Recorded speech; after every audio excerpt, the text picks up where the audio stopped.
tales of queens to pirates and trespassers and people who've committed treason. We are back with Unique History, finally, after a little bit of a break. My apologies, everyone. Life. That's really all I gotta say to that, don't I? Yep. But hi, welcome. We are back with Unique History. I found a very current event, although I realized November 5th was a few days ago. Last week, in particular. And so apologies that this is a little late, but still relevant to November and the importance of this month. So our topic today will be on the Gunpowder Plot, and particularly, why did it fail? So it's very interesting. Yes, we're going to talk about Guy Fawkes, and we're going to talk about all of this craziness that happened in 1605, and why people still celebrate this 500 years later. It's very interesting, and the article is structured in a unique way. It's done kind of like an interview style. So it's broken down into questions, and experts will go through and answer these questions and break it down for us. I think it's a very unique take to this, and this whole reason why this podcast series exists is because of the uniqueness of it. So let's be unique about it. What do you say? I say yes. So, another article from HistoryExtra.com, and they've been changing things on this website, so I'm looking very forward to going through this more and diving into this, so it'll be very, very good. But this article is on this website, and the full title is, why did the 1605, so 1605, the year 1605, there we go, Gunpowder Plot fail? 9 big questions about the conspiracy to blow up parliaments. So yes, it's done in a Q&A style. It's very interesting, and I hope you enjoy it today.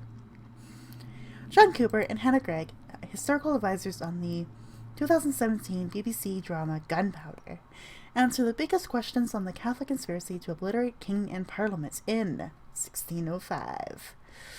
Oh yes, we get to go through some key historical figures and figure out what this Gunpowder Plot is all about, and a little bit more on V for Vendetta as well, if that's a movie you like, and I've got the graphic novel of that book too. It's very good. But let's begin. Question 1. Was Guy Fawkes the brains behind the entire Gunpowder Plot? So, let's see what their answer is. Guy Fawkes may have been the man charged with lighting the fuse to the gunpowder in the Palace of Westminster, but he wasn't the leader of the Gunpowder Plot, and was far from a lone wolf. There were 13 plotters in all, many drawn from elite English families, and the conspiracy's masterminds were Robert Catesby and his cousin Thomas Wintour. 13 people involved in this big plot to light the fuse in Westminster Palace. My goodness, 13 people. I guess that makes sense. You're breaking into a very high security place, and something that's on guard quite often. Would make sense that you need 13 people to execute it. Interesting enough. So Robert Catesby and his cousin Thomas Wintour were the leaders of these 13 people. Catesby was already under suspicion as a Catholic and a supporter of the Earl of Essex failed rebellion against Elizabeth I in 1601. Fawkes, on the other hand, was unknown to the authorities, and that's one of the main reasons he was given such a critical role in the plot. Posing as a servant, he was able to gain access to the Palace of Westminster and, with the help of his co-conspirators, cart in the 36 barrels of gunpowder that he intended to explode under King James VI and First feet. Wow, that's quite a plot there. So Catesby, he's like, I'm already, under the watchful gaze of guards and the police because I've done things before. I really shouldn't be the one to do this stuff, but we need someone who can sneak in and be in disguise and do this. And they trusted Guy Fawkes to do this because he's been under the radar his entire life. Makes perfect sense. So interesting here. The great irony, though, of Guy Fawkes' life is that it began in a conventional and respected Protestant family. He was the son of a Church of England official, but ended with an infamous attempt to take out the political establishment in the name of the Catholic faith. Interesting. So he was born Protestant, lived a pretty typical life, I guess, here, Church of England official. Had some ranking there, of course. If you were born and related to someone of the church, you had higher ranking than most people, of course. So probably lived a comfortable life in that regard. And he ended up then trying to blow out the entire political establishment under the Catholic faith, not the Protestant faith. That is quite interesting, actually. Haha. So, a little history here on Guy Fawkes is what's next. So Guy Fawkes was born in York, so North England, for those that don't know where York is. He was born in York in 1570, in a house saw stones thrown away from York Minster. He might have become a merchant like his grandfather, but when his father died in 1579, Fawkes went to live with his mother's new husband, a committed Catholic. Oh, that's quite a change there for his mom. His mom was married to the Protestants and lived very close to the York Minster. He was set to become a merchant like his grandfather, probably follow in his father's footsteps eventually, but his dad died quite early. He was only 9 when his dad died. And then his mom got remarried shortly after to a Catholic. Very quick change there in faith and standing and ranking, I think. Oof, interesting. On reaching adulthood, he sold his small inheritance and went to fight on the continent for the forces of Catholic Spain. Oh, interesting. That is very, very interesting. So he became involved with the Catholic faith, and because of his stepfather, I suppose, and then it looked like he wanted to keep fighting for his faith and for his beliefs, and actually went to fight for Spain on the European continent. Oh, words are a little silly today. My apologies, everyone. A little rusty. Very interesting, though. So, a school friend who became a Jesuit priest described Fawkes as religiously devout, loyal to his friends, and highly skilled in matters of war. Exactly what the Gunpowder Plotters were looking for. Makes sense. He's got some specialty skills. He knows a lot about gunpowder, fighting, the way it works, and how to use it. Of course, all these conspirators and plotters would be like, aha, he's the guy we need. He's the one that we have to recruit for our cause. Makes sense. A little wild and crazy, but it makes sense. Absolutely. Okay. Second question here. Why did the conspirators select Parliament as their target? So why Westminster Palace? Why the Palace of Westminster, the seats and House of Government in the UK? Why that? Once the conspirators were agreed that they wanted to wipe out the king and his government, the Houses of Parliament were the obvious target. Catesby's justification for obliterating Parliament was chillingly simple. In that place have they done us all the mischief, and perchance God hath designed that place for their punishment. It's a little creepy, very straightforward. That place caused us all to go to jail. They arrested us. They are doing all these illegal things that they perceive to be illegal, creating new laws and new rules and new things to live by, and they didn't agree with it. So God created this place for them to do that, and God will have created this place for us to destroy it. There you go. There's some belief and faith in there that can be broken down a bit further, I'm sure, but very interesting. Yeah, I like that phrase, though. Chillingly simple. That place represents everything wrong with this current king, this current rule, and it makes sense that we need to get rid of it. Straightforward, easy, to the point, let's go. And they tried. Now, the mischief that Catesby referred to dated back to Queen Elizabeth I's parliaments, which had passed a series of harsh statutes aimed at forcing Catholics to conform to the Church of England. Catholic recusants, from the Latin word recusare, to refuse, were fined, intimidated, and imprisoned. Priests and Jesuits dispatched to England in an attempt to make the Catholic faith risk torture and execution. So yeah, again, religion is quite complicated in history, of course, but England was predominantly Protestants, and they were going through the Protestant Reformation around this time period, roughly around this time period, not exactly the 1600s, but around there. And so they wanted to basically get rid of the Catholic, like any proof of Catholicism in their country. And so they created these rules and these statutes and laws that would basically make it hard for any Catholic to practice their faith, let alone they'd risk being tortured, executed, jailed, imprisoned, etc. English Catholics, though, welcomed James I's accession to the throne in 1603, hoping that it would usher in a period of greater toleration, greater acceptance, toleration of their faith, of the differences in their country. Yet, it was to be a false dawn. 2 years on, it was becoming increasingly clear that the new king was prepared to grant Catholics few concessions. This was the background to the plotters' decision to target the state opening of Parliament, when the Lords, Commons, and the king himself would be assembled together. The fact that the Catholic nobles might be caught up in the blast was accepted by Catesby as collateral damage. To him, they were atheists, fools, and cowards. Wow.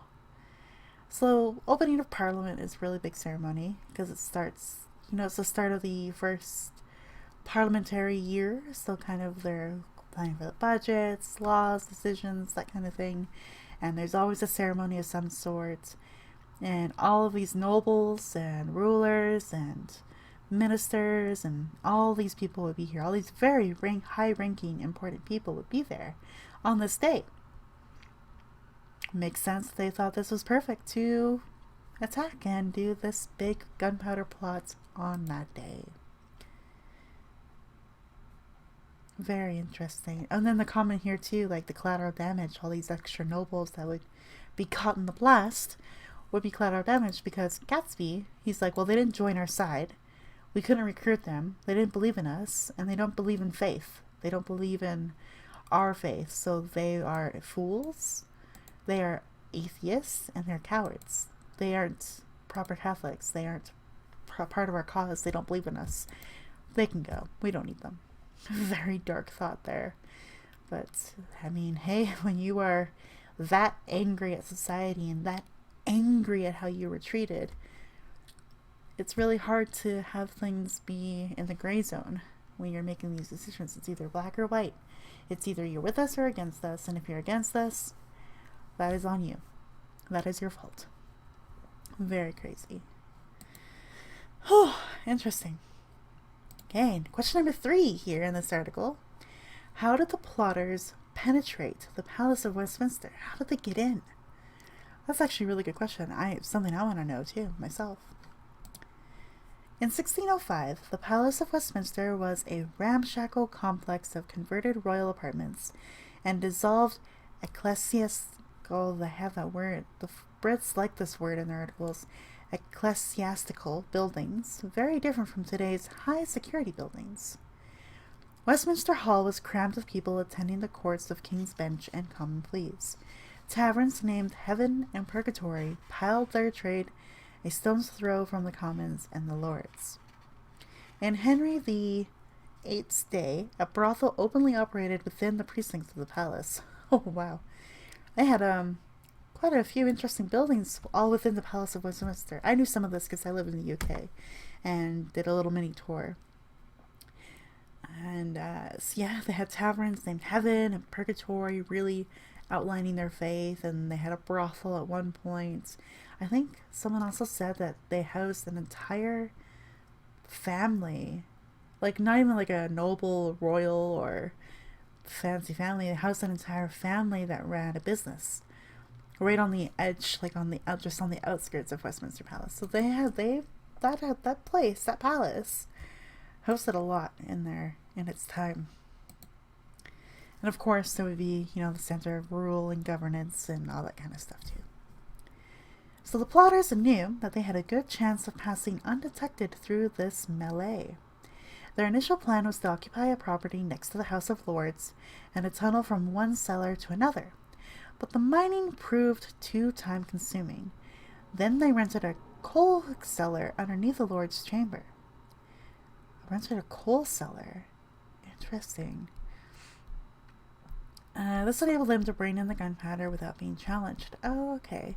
Coal cellar. So that's kind of like an underground tunnel that would be used for transporting coal, kind of like mining and those experiences underneath the Westminster. Because again, think of England as a country. It's tiny. It's an island. Some mining and things like that. They would have to look everywhere for resources. So they would even have to use underneath the palace for those resources. And so they managed to rent one of these, like, underground transports, and was able to sneak in these big barrels of gunpowder into the Westminster Palace through this rental of a tunnel. Very different, very unique, very clever as well. Yeah. Okay. My next question was, though, there should still be security, though, on these tunnels. They wouldn't just let anyone go through. You would need to be checked. You would need to make sure you did have the actual permission to have it, that you've paid for it. I know it wasn't as high security as, modern day, like where you have passports and you have to provide proof of residency and all that stuff, but they still had their checks and systems in the 1600s. They would have to. All of these important high officials in one place, they should have something there to check it. So I'm curious how they got through that, because it's a cargo. They've got barrels of stuff with, like, content in it. Normally they would want to check that. How would they get through that? Let's see here. A security sweep failed to spot the significance of the pile of firewood and barrels that had accumulated in the cellar. But then the Catholic peer, Baron Monteagle, received a letter from an anonymous source warning him to stay away from the Palace of Westminster on November 5th, as they shall receive a terrible blow this Parliament. The letter reached James I, who ordered a second search. Only then was the plot revealed, preventing nearly a ton of gunpowder from tearing through Parliament. Interesting. So someone anonymously sent a letter to the Baron, to the Catholic peer, I guess. Probably someone who worked in Westminster Palace of Westminster. And he managed to go warn the king and be like, hey, so I saw this letter. We might want to tighten up on security a little bit. It could be completely wrong. It could be dismissed. It could be a lie. You never know. But we might want to do another check. And through that check, they were able to see that this was going to go down, that this plot was going to happen on November 5th. Very interesting. I wonder who sent the letter. All the conspiracy theories. I need them in my life.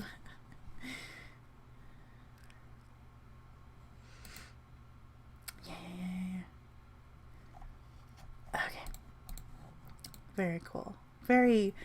Who sent the letter? Who did that? I have so many questions here, but let's see. So question number 4 for the article. Did foreign powers offer any assistance to the Gunpowder Plot? Ooh, that's conspiracy theory right there. Foreign powers, so other countries or other parts, maybe even of England or the United Kingdom. So Ireland, Northern Ireland, Scotland, Wales, mainland Europe, across the seas. Who knows? Who else would be? I guess so. We have to think Catholic. So Italy, Spain. Maybe Spanish influence? Oh, I'm very curious now. My brain loves history so much, and I'm like, oh, there's so many options that could have helped this plot go through if it was successful, and now I want to know. Okay, so did foreign powers offer any assistance to the Gunpowder Plot? The attitude of the Spanish. Hey, the Spanish. Aha. Look at that. It's a lucky guess. The attitude of the Spanish was the key reason for the conspiracy's failure. Oh, not what I expected, actually. That's a twist. English Catholics had looked to Spain for support since the reign of Elizabeth I. In 1569, a rebellion of the northern earls had hoped to dispose Elizabeth of Spanish naval backing, although the ships never arrived. Later on, English Catholic naval pilots had sailed with the Spanish Armada. Okay. So these ships didn't arrive to affect everyone here and such, so that's quite interesting. But then later on, the Catholics still joined the Spanish Armada. Huh, okay. So it was in 1569, so again, 40 years later, a generation after this, the political landscape had changed. And when, in 1603, Guy Fawkes went to Spain seeking military aid from Philip III, he found that the Spanish were less inclined to offer their support. For them, the accession of James I created an opportunity to end the costly war with England, and, in August 1604, Spanish and English delegations met at Somerset House in London to sign a peace treaty. Two Spanish noblemen, Don Juan de Tassis and the Constable of Castile, both of whom, that was really French there, not Spanish, Castile, probably Castile. Anyway, language. Don Juan de Tassis and the Constable of Castile, both of whom feature in the actual drama Gunpowder, can be seen in the portrait of the Somerset House Conference that hangs in the National Maritime Museum. Spain's abandonment of English Catholics left the plotters to go it alone. That makes sense. They were in war with each other. And so to end that war and end the cost, because again, war is not cheap. It affects the economy across the globe.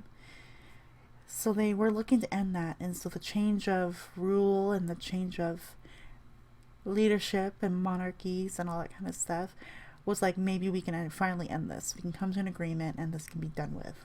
And that's what happened. So then, of course, the Spanish be well, we're not going to do anything to jeopardize this. We are on a peace treaty. That peace treaty can be broken at any time. We're not going to do anything stupid to ruin that. We need to recover. So, of course, they wouldn't want to affect that, and it would be Guy Fawkes, no, thank you for, assisting us with your military expertise and your fighting and all that stuff, but I'll leave it up to you. You guys can handle your own drama, your own stuff, basically. Okay, number 5. If the plot had been successful, would it have delivered England into the hands of a Catholic regime? That's a very interesting question. This is a what-if question. And I wonder how they would answer this. Because what-if questions are very hard to figure out. Let's say all this gunpowder plot happened, they blew up Westminster, and all these lords and ladies and kings and rulers died. What would have happened? I would like to know this as well. For that to happen, the plotters would have needed to establish a new government, neutralize the Tower of London, and secure England's ports. Their plans to achieve all of this were hazy at best. That makes sense. When you want to take over a country and take over a government, you need forces to do that. You would need to have good friends in low places, basically, and all across the country to make sure you can secure it and then become the head of the government. It had 13 people, from what I could tell, so I don't know how successful this would have been. So Britain was a monarchy, so royal rule would have had to have continued under a new Catholic regime. The king's son Henry, Prince of Wales, was a vigorous Protestant and would in any case probably have died in the explosion. One of the plotters, Thomas Percy, wanted to kidnap Prince Charles, the future Charles I, King Charles I, but Catesby favored capturing the 9-year-old Princess Elizabeth, appointing a protector and marrying the puppet monarch to a Catholic husband. Ooh, wow. That's quite bizarre, but okay, yeah, so marrying a Protestant royal family member to a Catholic husband would ultimately make her Catholic because of patriarchy and all that jazz back in that time period. So the princess's S words are hard today. The princess's household was based at Coombe Abbey in Warwickshire, a swift ride from the Catesby family home at Ashby St. Ledgers. Okay, there we go. So Catesby invited the local Catholic gentry to hunt with him on November 5th, hoping they could use this as cover. But when the Gunpowder Plot failed, his support network melted away. Catesby and Wintour became fugitives, running between one Catholic house and another. They made their last stand at Holbeach House, advancing with swords against the sheriff's men armed with guns. Cassie and Percy died from the same bullets. What? Well, Wintour was captured to face trial. Oh, damn. One gunshot went between two men and killed them. That's... Whoever took that shot, well done. That is some talented gunmanship. Well done. And the other conspirator, Wintour, was captured to face trial. Damn. Interesting. So that's what happened to the main conspirators, like the main planners, the main plotters of this event. But what about Guy Fawkes, the infamous Guy Fawkes, the one that we know and celebrate basically every November 5th? What happened to him? And that's question number 6. How was Guy Fawkes punished for his crimes? The burning of effigies of Guy Fawkes on Bonfire Night might suggest that Fawkes was burnt at the stake. However, for men, the sentence for high treason was to be hanged, drawn, and quartered. And that's the grisly fate that awaited Fawkes. I don't know what hanged, drawn, and quartered means, but I guess we're going to find out. Oh, execution. Makes sense. So prior to his execution, brutal torture was used to extract Fawkes' confession, including manacles, which were secured tightly around his wrist and used to hang the accused by their hands for many hours. Oof. Okay, so that's hanged, drawn, and quartered.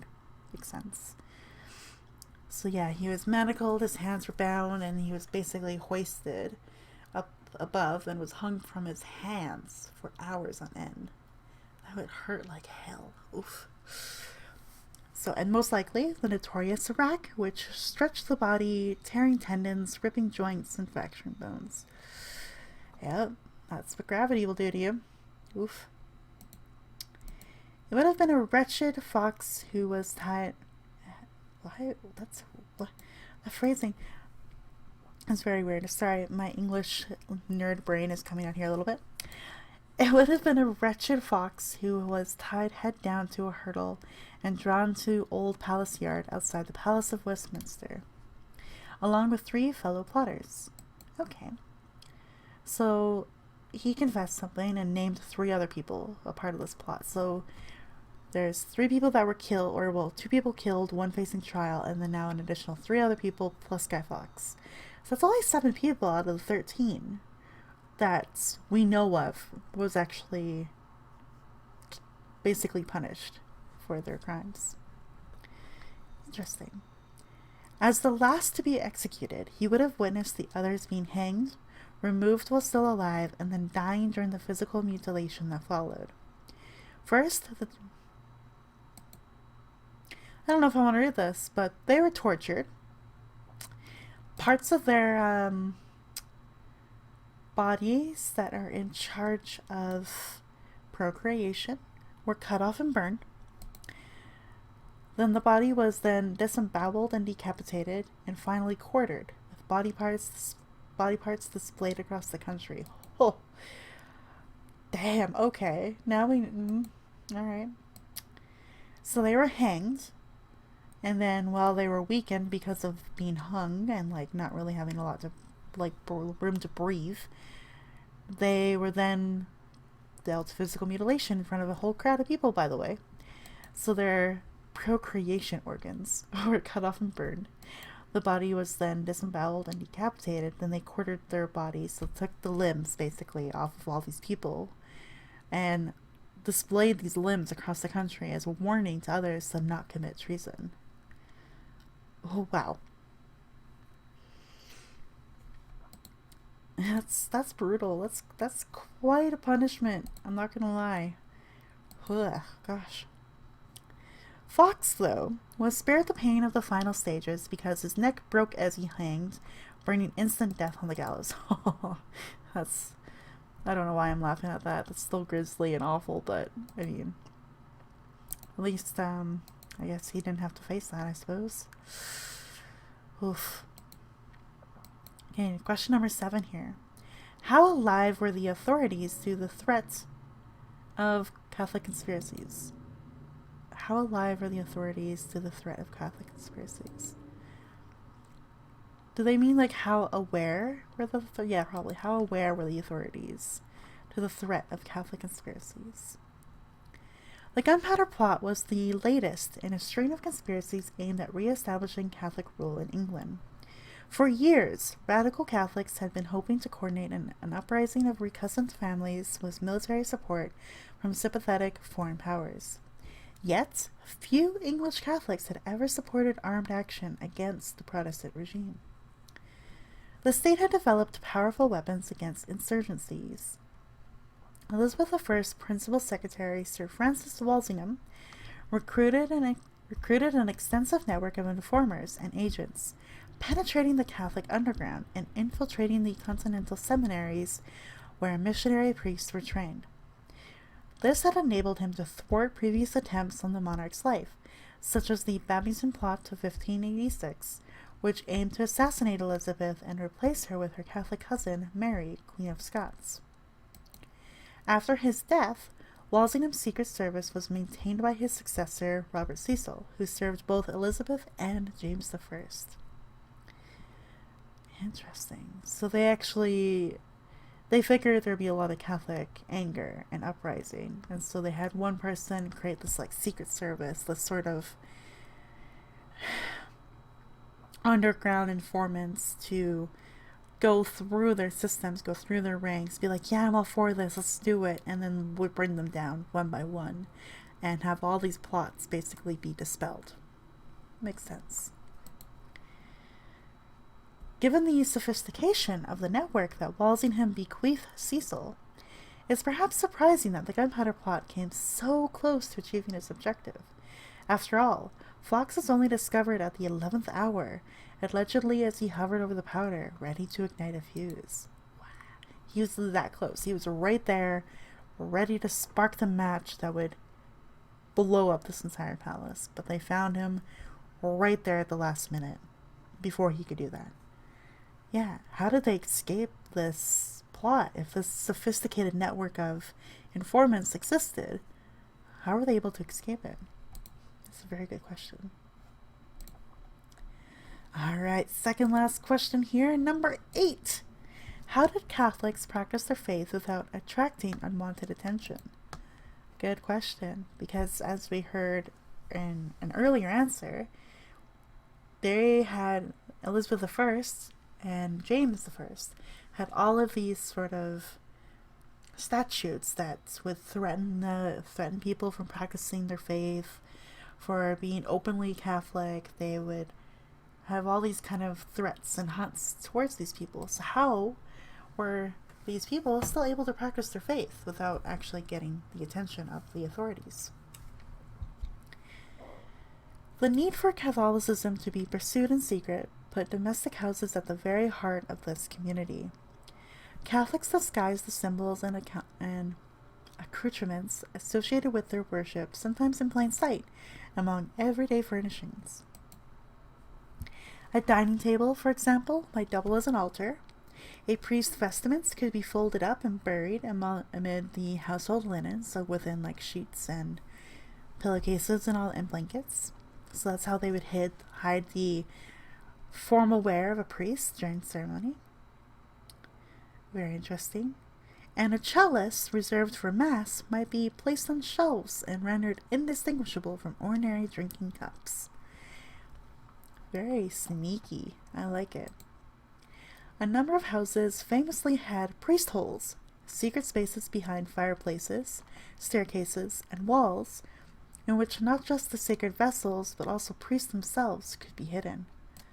And yeah, I heard about these priest holes, which is a really interesting phrase to use for that, but I listened to a podcast, I think last year, where they talked about priest holes and how very much like what the Jewish would do to hide their friends, their family in World War II. There would be these kind of hidden compartments or hidden parts of their houses that they would use to kind of have all of their religious items and ceremonial pieces. They would just stuff them into these very hidden tiny compartments. And if a priest happened to be there at the time of a search, for example, or if they were under suspicion of practicing their faith, the priests themselves could also like kind of bundle themselves up amongst all of that and hide. It's a very sad way to live your life if you think about it. Having to hide a very core part of who you are and what you believe in and what you practice because your whole country is against you. It's fucking tragic. And I know this is only one example of it, but I'm just thinking of other countries out there and other people who practice different faiths and living in a country that has a predominant faith. It's so heart-wrenching that this would happen or that this could happen, you know? So, yeah, it's a sad way to live your life, but you do what you have to do to make sure you feel that connection to your faith or who you are, and you just gotta do it, right? To be who you want to be. So the home, and by extension, the women who kept those homes, were critical to keeping the faith alive. This can be seen in the life of Anne Vaux, played by Liv Taylor in Gunpowder, the actual TV series that they keep talking about, who is a Catholic gentlewoman who was arrested on suspicion of being connected to the Gunpowder Plot. Like other women of her rank and religion, Vaux played a high-stakes played a high-stakes role in maintaining Catholic underground networks, orchestrating meetings, acting as a gatekeeper, and, crucially, supporting priests in rented safe houses and in her own home.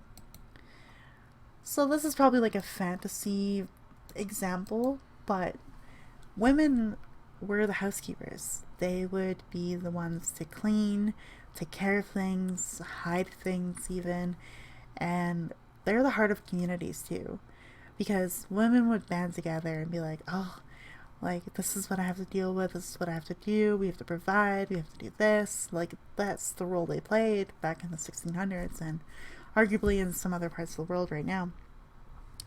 And it would make sense that they would develop or find these priest holes or safe houses and would be there to take care of them and keep them up and hold these secret meetings. They would be the orchestrators behind this. Men would just show up and participate.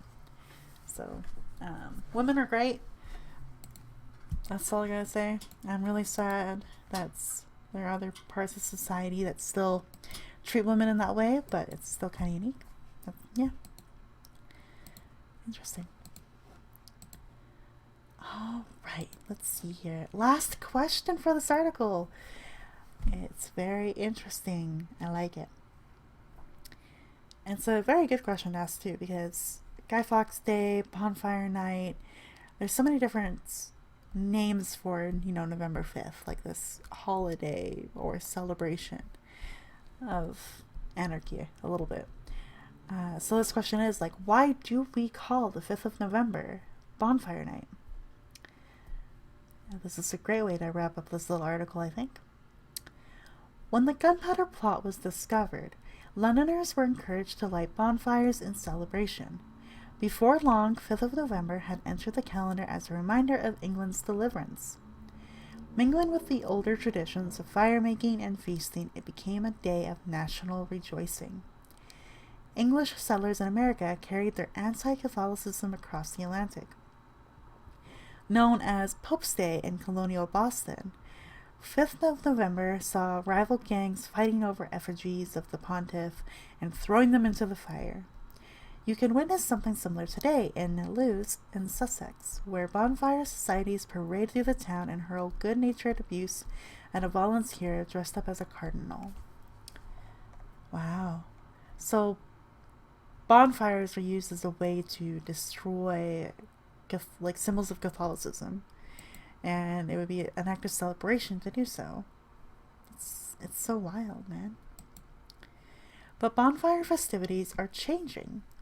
As recently as the 1980s, huge numbers of families congregated in neighbors' back gardens to eat soup and cinder toffee and watch Dad set off fireworks, while streets across the land resonated to the sound of children asking for a penny for the guy. Today, these traditions are rapidly disappearing. Weird. But Not really. Well, it's interesting. So I lived in the UK for a couple of years. This is just a really random aside. And around this time of year, there's so many reasons to have fireworks. Bonfire Night is one. So this Guy Fawkes Day, November 5th. I remember people would get fireworks specifically to celebrate this, still to this day with fireworks. But there's also Diwali, who there's like almost an entire week of celebrations where it's all about lights. And fireworks, of course, are sparks of light. And so we'd have that, and we'd have fireworks for Halloween sometimes too. Like, fireworks are always big around this time of year. From basically the end of October till like almost the second week of November, there'd be constant fireworks going off. And I know a lot of my teacher friends would complain about it because we would be kept up late because of all these fireworks and the sounds and the partying and the celebrations, and we'd always be like, come on, we have to get up at like 6 a.m. to go to work. Please don't do this to us.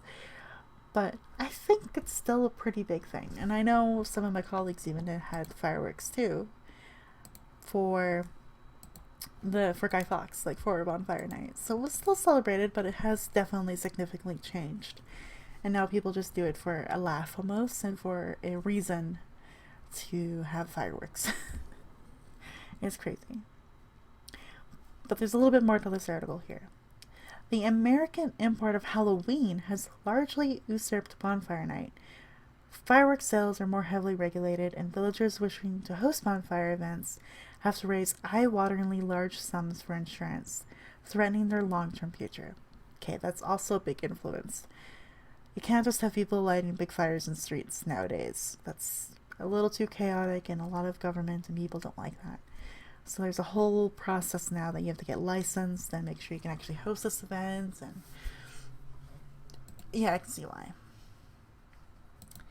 So this is how this article ends. I like it. Will the next generation be able to recite the old rhyme, remember, remember, the 5th of November, gunpowder, treason, and plots? And what will the original story of the Gunpowder Plot mean to the Britons in 100 years' time if we no longer make guys and build bonfires?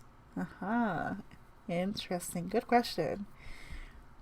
Tradition changes so often in our lifetime.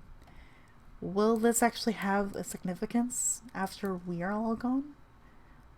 Well, only one can guess, only one can know, but I think in our time period, this entire plot, this entire significance of Bonfire Night, Guy Fawkes, and The Mask, and V for Vendetta, and all of this, I think it's still going to be quite relevant, because in the last 2 years, almost 2 years, we've been through a lot in the pandemic. And through this insanely difficult time, people are getting more angrier at their governments. At the local level, provincial, state level, federal level, people are angry. People are upset. People are tired. And I think the relevance of November 5th will stay for quite a while, especially because, again, this is a significant event that happened to overthrow a government. And so I think it's still going to stay relevant for quite a few years until we see a significant change, maybe, or if, people who are angry can rise above and make changes. I don't know. We'll see, but I still think that's where I stand. I think November 5th will still be memorized and celebrated in all of our own unique ways for many years to come, especially when we are feeling the exhaustion, the anger, the sadness, the many, many emotions towards our government during the pandemic. That's kind of where I stand on that. But that is the Gunpowder Plot. All the different elements that led for it to fail, all the conspiracies behind it, the plotters, the whole works explained to you all in 9 key questions that were asked towards these 2 experts in the History Extra article website place. Yes. With words now failing me at this point, I'd like to close the chapter on this episode. Thank you so much for listening. Let me know your thoughts and comments below. Like this video if you want to and share it with your friends. Because remember, the 5th of November, gunpowder, treason, and plots. Take care, everyone, and see you later.